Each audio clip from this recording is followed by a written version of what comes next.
नमस्कार, आप सभी का बहुत स्वागत है इंडिया न्यूज़ स्पोर्ट्स में। मैं हूं आपके साथ रोहित पुनेठा और मेरे साथ मौजूद हैं इंडिया न्यूज़ स्पोर्ट्स के एडिटर मनोज जोशी जी। और आज हम बात करने वाले हैं शुभमन गिल को लेकर। शुभमन गिल वो शख्स हैं जो अंडर 19 में जब तक खेला करते थे तो बहुत शानदार बल्लेबाज के तौर पर उनको जाना जाता था। जब उनको इंटरनेशनल क्रिकेट में मौका मिला सीनियर टीम में तो कुछ रिमार्केबल पारियां उन्होंने खेली हैं। लेकिन अभी पिछले कुछ वक्त से अगर हम देखें तो कोई ऐसी पारी नहीं है शुभमन गिल की जिसको हम कहें कि बहुत रिमार्केबल रही हो या आउटस्टैंडिंग उन्होंने परफॉर्म किया हो।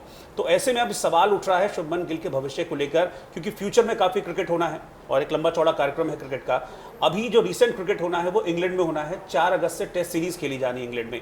तो क्या शुभमन गिल उसमें होंगे या नहीं, और शुभमन गिल अगर नहीं होते हैं तो फिर उनकी जगह कौन ऑप्शन हो सकता है, इस पर मैं चर्चा की शुरुआत करूंगा। मेरे साथ मनोज जोशी जी हैं। मनोज जोशी जी, शुभमन गिल को मुझे लगता है बहुत उम्मीदों के साथ इस प्लेस पर लाया गया था कि हाँ वो यहाँ आएंगे, ओपन करेंगे तो अच्छा करने में कामयाब रहेंगे। लेकिन अगर मैं पिछले कुछ टेस्ट मैचेस को देखूं, मैं अभी जो लेटेस्ट WTC हुआ है जिसमें इंडिया को हार का सामना करना पड़ा था, वहाँ भी बहुत सारी उम्मीदें थी। शुभमन ने वहाँ भी उम्मीदों के ऊपर खरे नहीं उतरे। उससे पहले भी एक लंबी असफलता है शुभमन गिल के खाते में। पहला सवाल तो ये है कि क्या आपको लगता है कि इंग्लैंड में मौका मिल पाएगा उनको? नहीं, देखिए जी, अभी तो अगर आप फिट होंगे तो मौका मिलेगा ना। अभी उनके पिंडली में परेशानी है, हैमस्ट्रिंग में परेशानी है और उनका तो पूरी सीरीज से बाहर होने का खतरा पैदा हो गया है। शुरुआती मैचों में तो नहीं खेलेंगे, ये तय है, लेकिन आखिरी के मैचों में भी खेल पाएंगे उसको लेकर संदेह बना हुआ है। रही बात आपके जो आपने कहा आउट ऑफ फॉर्म उनका चलना, जो 91 की फॉर्म लेकर आए थे ब्रिस्बेन में जब उन्होंने जीत का आधार तैयार किया था, उसके बाद भारत में आकर 50 रन की पारी खेली थी इसी इंग्लैंड के खिलाफ इन्होंने, और उसके बाद 7 पारियों से उनका बल्ला खामोश है।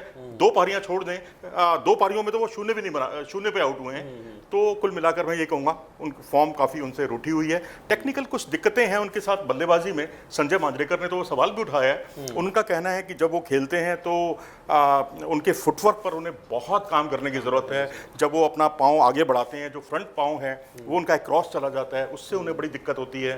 तो किस गेंद को छोड़ना है, किस गेंद को खेलना है, इसका चयन वो नहीं कर पा रहे। और वो WTC फाइनल में तो वो बिल्कुल फ्रंट फुट पर ही खेलते हुए दिखाई दिए थे। इसका भी उन्होंने बहुत विरोध किया है।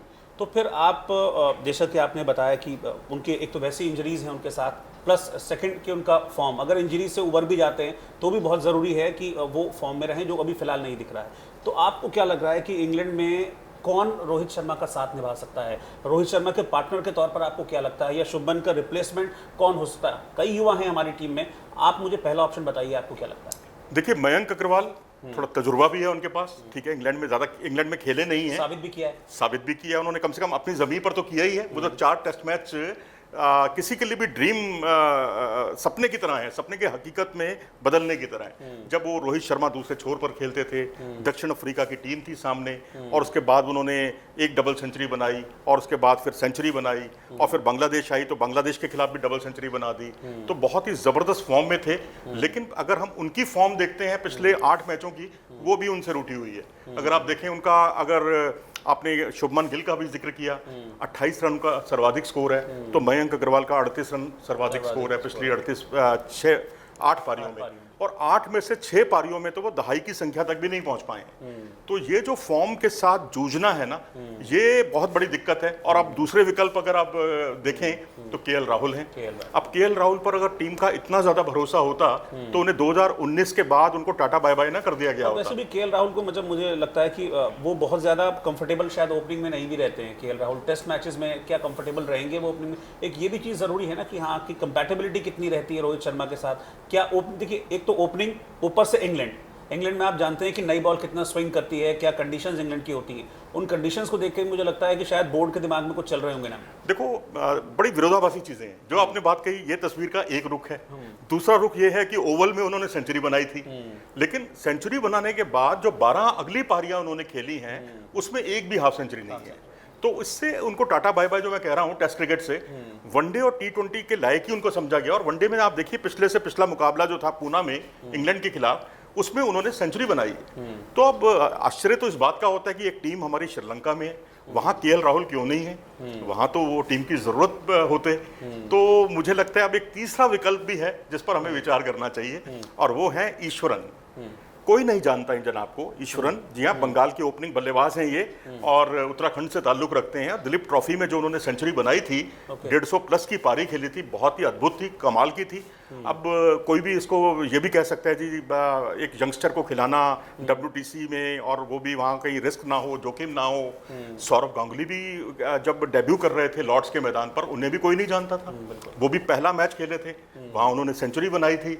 अगला मैच नॉटिंघम में हुआ, फिर उन्होंने सेंचुरी बनाई थी। राहुल द्रविड़ ने भी उसी लॉर्ड्स टेस्ट में अपनी पहली बार डेब्यू किया था, 95 की उन्होंने पारी खेली थी। तो अगर आप देखें ना तो अजरुद्दीन, मोहम्मद अजरुद्दीन, ठीक है, आज हर कोई उनको जानता है, अब तो वो आज की पीढ़ी के लिए पुराने हो गए हैं, काफी पुराने हो गए हैं, लेकिन जब उन्होंने करियर की शुरुआत की थी वो भी इंग्लैंड के खिलाफ की थी। पहले मैच में सेंचुरी, दूसरे में सेंचुरी, तीसरे में सेंचुरी इंग्लैंड के खिलाफ। वो बात अलग है कि वो भारतीय जमीन थी, भारतीय जमीन पर उन्होंने ये कमाल किया था। तो इसलिए ईश्वरन को नजरअंदाज मत कीजिए, क्योंकि उस प्लेयर में बहुत जज्बा है। 13-14 उसकी सेंचुरी है डोमेस्टिक क्रिकेट में, और हाफ सेंचुरीज भी उसकी बड़ी जबरदस्त हैं। औसत भी 47-48 के आसपास का औसत है। अच्छा, तो दो चीज़ें हैं। अब आपने मुझे बोला तो मैं दो चीज़ें मेरे दिमाग में आ रही हैं, मैं कंपेयर कर रहा हूँ कि बोर्ड क्या करेगा। बोर्ड क्या एक नए खिलाड़ी, जैसा कि आपने कहा, हाँ ठीक है, डोमेस्टिक कंडीशंस में बहुत अच्छा परफॉर्म किया, लेकिन क्या इंग्लिश कंडीशंस में वो कामयाब होंगे? क्या रिस्क लेगा बोर्ड उनको शामिल करने का और सीधा ओपन में उतारने का? और दूसरा चीज़, क्या BCCI के माइंड में ये चल रहा होगा कि जो एग्जिस्टिंग स्क्वाड है इसमें से किसी एक्सपीरियंस को प्रमोट किया जाए ऊपर? ऐसा भी हो सकता है? नहीं, देखिए, अब मिडिल ऑर्डर से ऊपर प्रमोट करना तो मुझे मुश्किल लग रहा है। KL राहुल का तो चांसेस मुझे बहुत कम लग रहे हैं, ना के बराबर। अब ये तो टीम प्रबंधन के मन में क्या चल रहा है तो वही जाने, लेकिन जिस तरीके से विक्रम राठौर, जो कि बैटिंग कोच हैं भारत के, उन्होंने काम किया है मयंक अग्रवाल के साथ, जो जिस तरह से उनका शोल्डर आगे जब वो खेलते थे तो वो ऑफ साइड की तरफ रहता था, यानी ओपन स्टांस से खेलते थे। और जैसा उन्होंने विराट कोहली को देखा हो 2018 के दौरे में, ओपन स्टांस से उन्हें कामयाबी मिली। साइड से जब वो खेलते थे 2014 में तो उनसे रन बनने बड़े मुश्किल हो गए थे। तो ये कुछ तकनीकी चीजें हैं जिस पर उन्होंने काफी काम किया है। अब यहाँ 2 प्रैक्टिस मैच मिल गए। अच्छी बात यह है, हम अपने दर्शकों को भी बताना चाहते हैं कि आज ही की लेटेस्ट खबर है कि भारत को इंग्लैंड दौरे में अब 2 काउंटी टीमों के साथ 2 मैच खेलने का अवसर मिला है। अब वहां पर इनकी फॉर्म कैसी रहती है, ईश्वरन को मौका मिलता है, वो कैसा परफॉर्म करते हैं, मयंक अग्रवाल कैसा परफॉर्म करते हैं। और क्योंकि अब यहाँ बैठकर हम वहाँ की फॉर्म के बारे में, कंडीशंस के बारे में कुछ भी त्वरित टिप्पणी करें तो वो बहुत ज्यादा मुनासिब नहीं होगा। लग यही रहा है कि हाँ, कोई नया फेस अब होगा किसी, इन दोनों में से कोई एक, दोनों में से एक। KL राहुल पर अगर भरोसा होता तो उनको 2019 के बाद कोई ना कोई टेस्ट मैच जरूर मिलता। वैसे मुझे लगता है कि शायद एक राइट और पॉजिटिव अप्रोच भी है, क्योंकि अब BCCI का माइंडसेट भी हमने देखा है, एक यूथ, एक युवा टीम की वो लगातार बात करते हैं। तो मुझे लगता है कि यूथ जो अभी परफॉर्म कर रहा है, अगर उसको मौका देते हैं तो शायद भविष्य के लिए बेहतर रहेगा। जी हाँ, बिल्कुल। ऑस्ट्रेलिया का दौरा याद कीजिए, हमारे जो मेन स्ट्रेंथ टीम थी हमारी, वो तो बिल्कुल ही फटर पड़ी हुई थी, इंजर्ड थी। और नटराजन को तो IPL से पहले कोई जानता भी नहीं था, नाम ही नहीं सुना था, बहुत लोगों ने, क्रिकेट प्रेमियों ने नाम नहीं सुना था।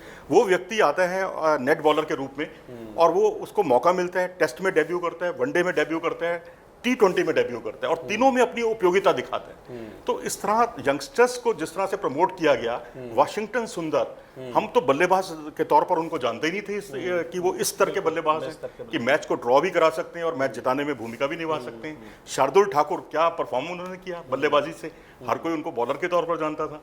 तो इस तरह से यंगस्टर्स को जो आगे बढ़ावा देने की जो प्रवृत्ति रही, और उन्होंने रिजल्ट भी दिए। अगर आप देखेंगे ना शॉर्टर फॉर्मेट में, ईशान किशन को कौन, मतलब IPL तक ही सीमित था उनका दायरा, मौका मिला, यहाँ उन्होंने कमाल का प्रदर्शन कर दिया। सूर्य कुमार यादव को मौका मिला, वो भी चल निकले।